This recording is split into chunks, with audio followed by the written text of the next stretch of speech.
Ayun guys, for today's video, ang tatalakayin natin ay ang mga motor na nandito sa ating Honda 3S Store. Pero bago ang lahat, syempre, intro muna tayo!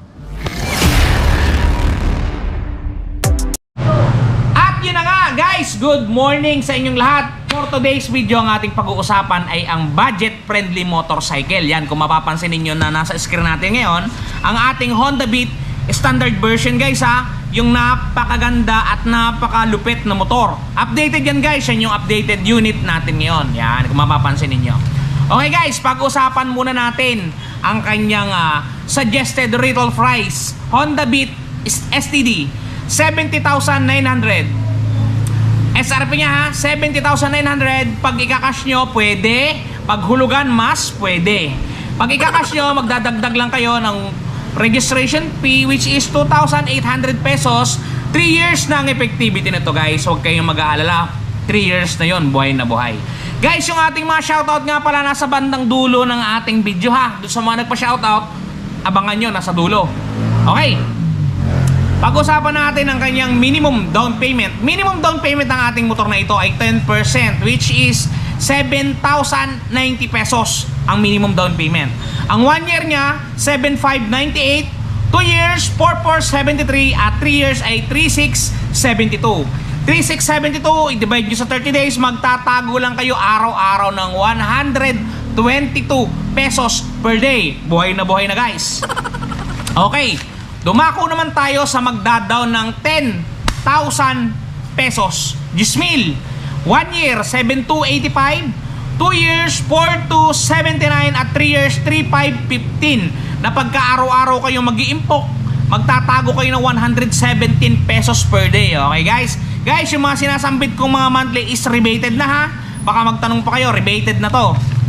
Pagka kayo naman ay magdadaw ng 15,000 pesos, 15,000, yan. Doon sa mga budget yan, maganda magdaw ng mas malaki. Kasi mas makakatipid talaga kayo guys pag mas malaki yung inyong dinown payment. Okay, 15,000 pesos. Ang 1 year, 6,747. Ang 2 years, 3,946. Ang 2 years, 3,244. Na pagka araw-araw kayo magtatago, hindi kayo babawas sa sweldo ninyo, mag-iimpo kayo araw-araw, 108 pesos siguradong makakahulog ka na sa iyong napakagandang Honda Beat. O di ba? May nangyayari na guys. Bilang sumunod na down payment, tirahin naman natin ang down payment na 20,000 pieces. 20,000 pesos, 20,000. Ang 1 year niyan, 6,209. 1 year. Ang 2 years niyan, 3,612. At ang 3 years niyan ay 2,974. Ngayon, kung araw-araw kang magtatago ka lang araw-araw ng 99 pesos per day, guys. Bawasan nyo lang yung pag-add to cart nyo sa mga Shopee, TikTok Shop, Lazada, panigurado, may mangyayari. Magkakaroon ka ng sarili mong motor, mag-down ka ng 20,000 pesos, magtatago ka araw-araw ng 99 pesos per day. Diba? Napakalupit. Doon naman tayo sa medyo talagang may pera. Nag-down ng 25,000 pesos, 25,000. 1 year, 5,671. 2 years, 3,279. At 3 years, 2,703. Na pagka araw-araw ka magtatago ka lang ng 90 pesos per day guys. Napakagaan na to. Technique dito guys, kung magda-down kayo ng malaki, mas maganda kasi nga guys, mas maliit yung malalagyan natin ng interest ano? Pag mas malaki yung dinaw natin. Tapos pag pumili kayo ng terms, 1 year, 2 years, hanggang 3 years, pinaka the best kung kaya nyo naman, piliin nyo 1 year. Kasi talagang maliit lang yung compound na interest na nakapaloob doon kumpara doon sa 3 years. No? Pero pag ipon ka lang ng 90 pesos per day, makakapaghulog ka na pag nag-down ka ng 25,000. Okay guys, dito naman tayo sa nakatanggap ng konting ayuda galing sa barangay. Okay, dinagdag yung 5,000 from 25,000 pesos, idinagdag sa down payment. Nag-down ng 30,000 pesos ang ating kaibigan. Ang 1 year niyan, 5,234. Ang 2 years niyan, 3,056. At ang 3 years niyan ay 2,554. 2,554 i-divide nyo sa 30 days, magtatago lang kayo ng 85 pesos per day guys. Napakalupit, talaga namang buhay na buhay. Kayang-kaya yung hulugan ng ating Honda Beat STD.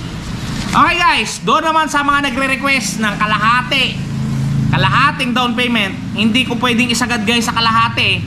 49%. Okay, magkasundo tayo, may mangyayari na dito. 49% down payment, 34,741 maximum.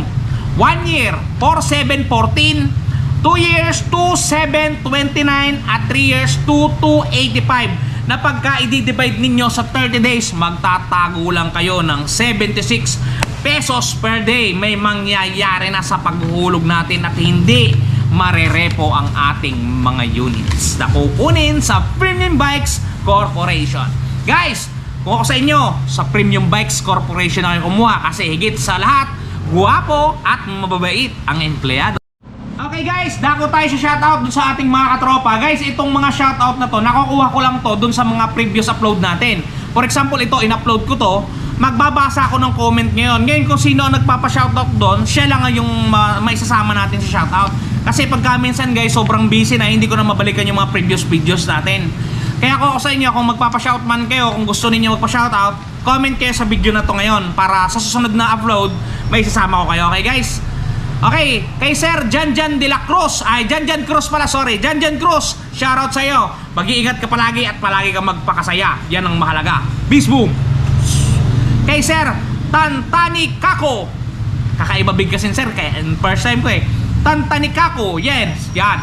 Sir Tantani Kako, shoutout sa iyo. Lagi kang mag-iingat at lagi kang magpakasaya. Enjoy life to the fullest. Peace boom. At kay Sir Randy Cubelo. Sir Randy Cubelo, shoutout sa'yo. Ingat ka palagi at palagi ka magpakasaya. At lagi tayong maging happy sa buhay natin. Maiksi ang buhay, magpakasaya tayo na magpakasaya. Guys, so sa ating mga bagong manunood dyan, baka naman pwedeng humiling sa inyo na pa-subscribe, pa-like, at pa-share. Para meron tayong sahurin sa katapusan. Ayun guys, hanggang sa muli. Lagi kong paalala, mag-iingat kayo palagi at palagi kayong magpakasaya. Stay safe, si Ron TV. Cheers! Bye-bye!